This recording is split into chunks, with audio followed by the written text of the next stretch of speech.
नमस्कार स्टूडेंट्स, आपका स्वागत है हमारे YouTube channel science class and GK पर।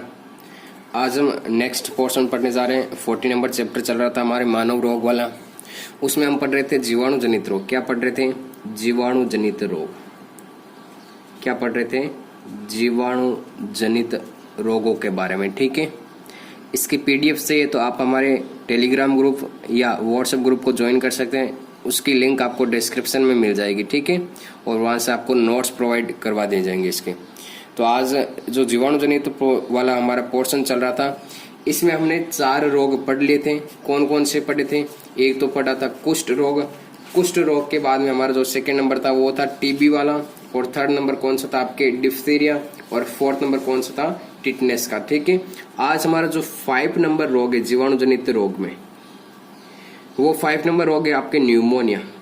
क्या है? न्यूमोनिया। ठीक है, इस न्यूमोनिया के बारे में पढ़ना है। सबसे पहले इस न्यूमोनिया का जो रोग कारक है वो हमें क्या करना है? ध्यान में रखना है कि न्यूमोनिया का रोग कारक क्या होता है।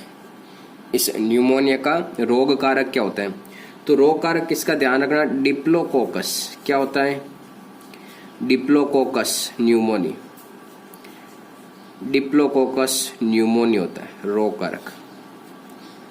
ठीक है, अब बात करें यहाँ पे नेक्स्ट कि यहाँ पे इसके लक्षण क्या दिखाई देते हैं न्यूमोनिया में। ठीक है, तो लक्षण में ध्यान रखना, व्यक्ति को अधिक ठंड लगना, अधिक ठंड लगना। इसके साथ ही क्या होता है? तेज बुखार आना, तेज बुखार आना। और इसी के साथ में क्या होता है कि छाती में दर्द होना, छाती में दर्द होना। और इससे क्या होता है कि जो इस न्यूमोनिया रोग में क्या होता है कि हमारे जो रक्त में WBC पाई जाती है, रक्त में WBC की कमी हो जाती है। क्या होता है? WBC की कमी हो जाती है। अब मेन WBC हमारे शरीर में क्या कार्य करती है? प्रतिरक्षा का कार्य करती है। तो इस WBC की कमी हो जाती है तो क्या होता है कि हमारे शरीर की प्रतिरक्षा क्षमता होती है वो क्या हो जाती है? कम। कमी तो जिससे शरीर की प्रतिरक्षा क्षमता कम हो जाती है। प्रतिरक्षा क्षमता क्या हो जाती है? कम हो जाती है। ठीक है, ये ध्यान में रखना। अब देखो, और इसमें क्या होता है कि श्वास लेने में क्या होती है? कठिनाई। श्वास लेने में कठिनाई, लेने में कठिनाई, ये इसके सारे लक्षण हैं। ठीक है, अब देखो यहाँ पे ये तो गए लक्षण की अधिक इसमें ठंड लगना, तेज बुखार आना, छाती में दर्द होना, रक्त में WBC की कमी, जिससे क्या होता है कि शरीर की प्रतिरक्षा क्षमता क्या हो जाती है? कम हो जाती है। और श्वास लेने में क्या होती है? कठिनाई होती है। ठीक है, अब देखो इसमें जो प्रभावित अंग की बात करें कि कौन से शरीर के अंग प्रभावित होते हैं, तो प्रभावित अंग में आपको यहाँ पे ध्यान में रखना है यकृत, और इसके अलावा आपको याद रखना है पित्ताशय।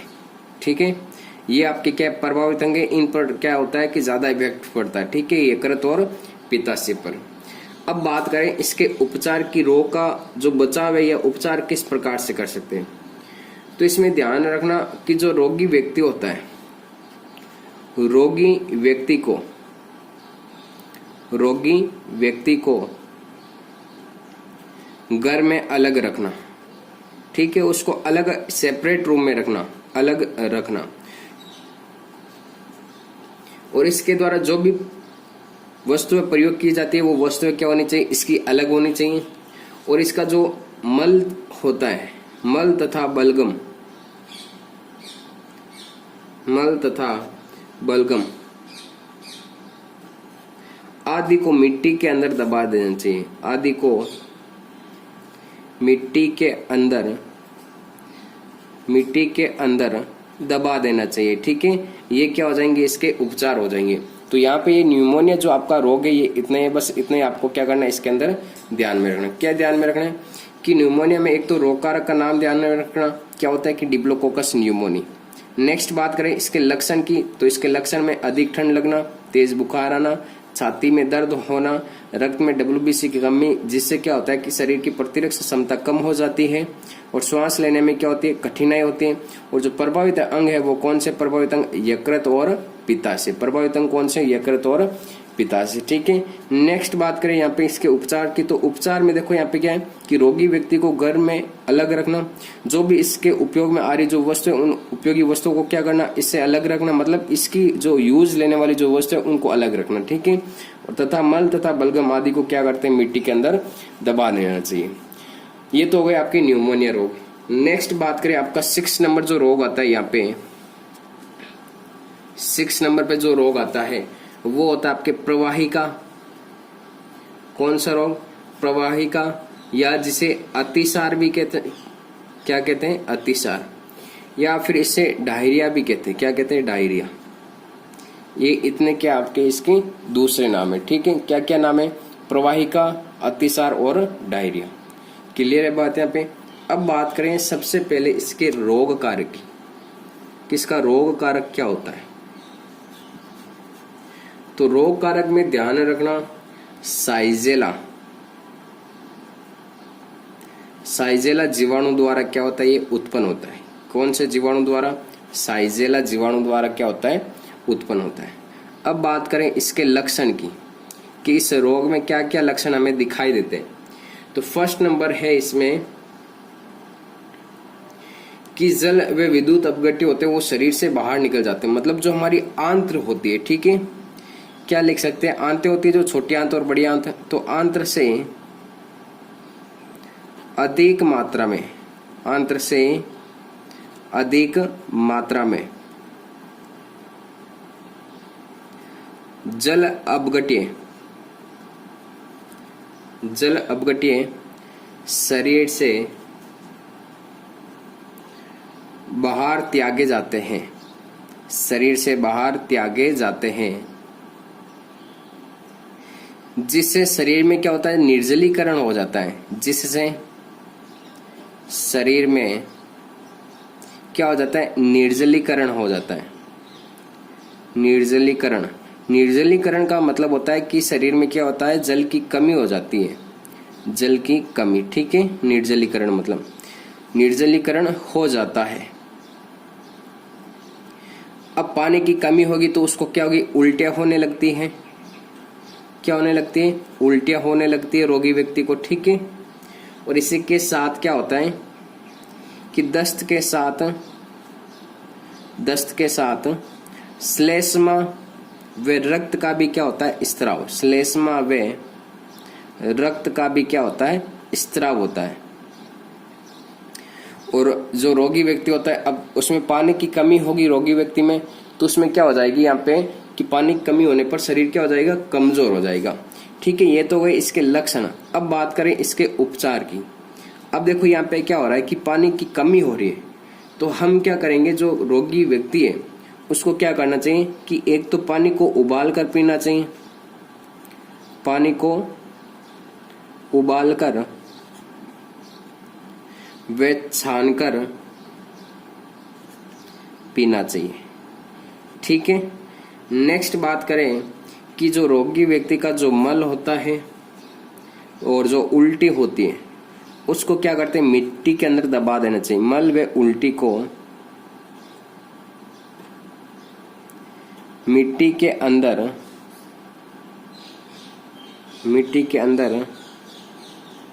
दबा देना चाहिए। क्लियर है बात यहाँ पे। तो ये क्या हो गए, इसके उपचार हो गए, एकदम बहुत सरल है।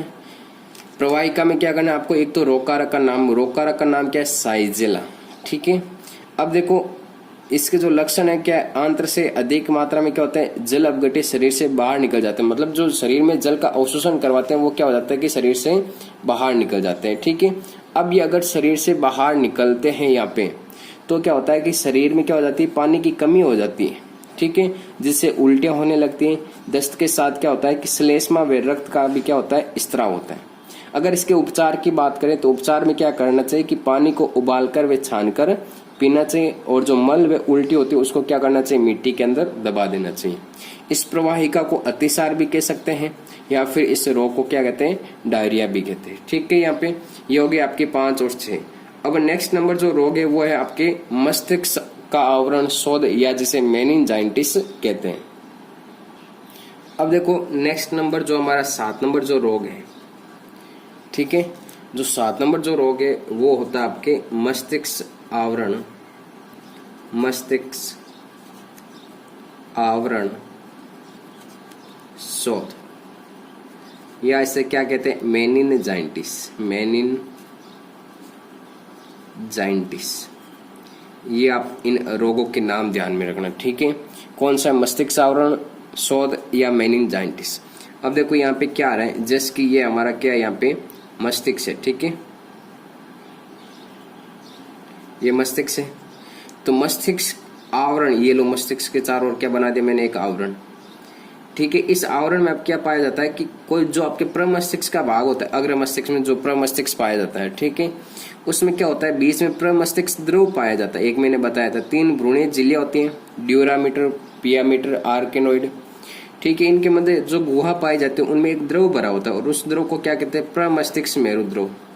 तब मैंने वहां पे आपको बताया था कि अगर प्रमस्तिष्क मेरुद्रव, पूरा नाम क्या होता है, प्रमस्तिष्क मेरुद्रव, अगर इस प्रमस्तिष्क मेरुद्रव की यहाँ पे मात्रा बढ़ जाती है तो क्या होता है, मेनिनजाइटिस या मस्तिष्क आवरण शोध होता है। ठीक है, अब देखो बात करें यहाँ पे सबसे पहले इसके रोग कारक की, रोग कारक क्या होता है, या रोग जनक भी कहते हैं। ठीक है, या पैथोजन कह सकते हैं। तो जो रोग कारक होता है वो होता है निसेरिया मेनिनजाइटिस मेनिनजाइटिस। ठीक है, ये क्या हो गया, इसका रोग कारक हो गया। क्लियर है बात, यहाँ पे याद रहेगा इसका रोग कारक। अब देखो इसमें हम लक्षण की बात करें कि लक्षण क्या हो सकते हैं, तो लक्षण में देखो तेज बुखार आना,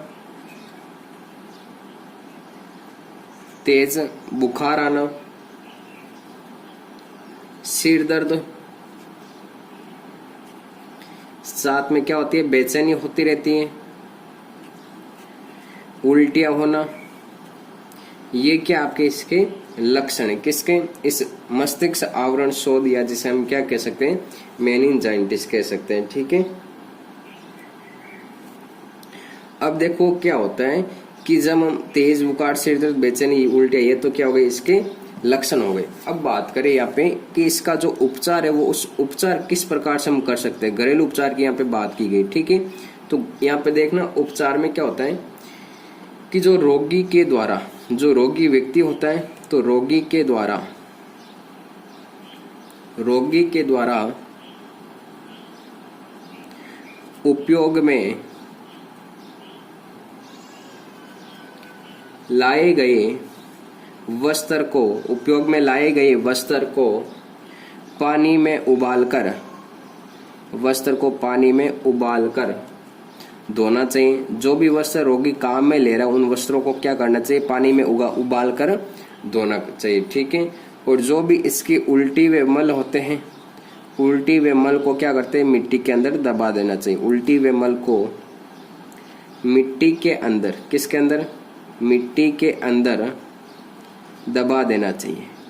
ये हो गए इसके उपचार। ठीक है, अभी तक जो हमने उपचार पढ़े लगभग सभी में क्या एकदम कॉमन बात है।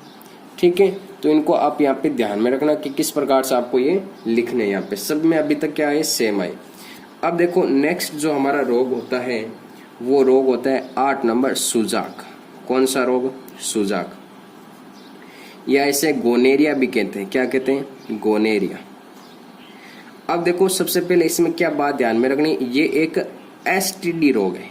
क्या है, एसटीडी। एसटीडी का मतलब होता है यहाँ पे सेक्सुअल ट्रांसमिशन डिजीज।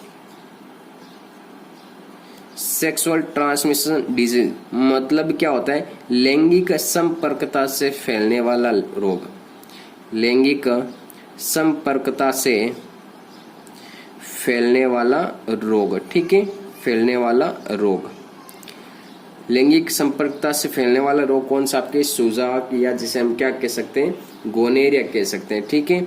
और एक बात और ध्यान में रखनी, ये एक आपके जननांग संबंधित रोग है, ठीक। कौन सा रोग है? जननांग से संबंधित रोग है, ठीक है। अब बात करें यहाँ पे इसके रोग कारक की, किसका रोग कारक क्या होता है? तो रोग कारक में आपको ये ध्यान में रखना है यहाँ पे कि नीसेरिया गोनेराई क्या होता है? नीसेरियाई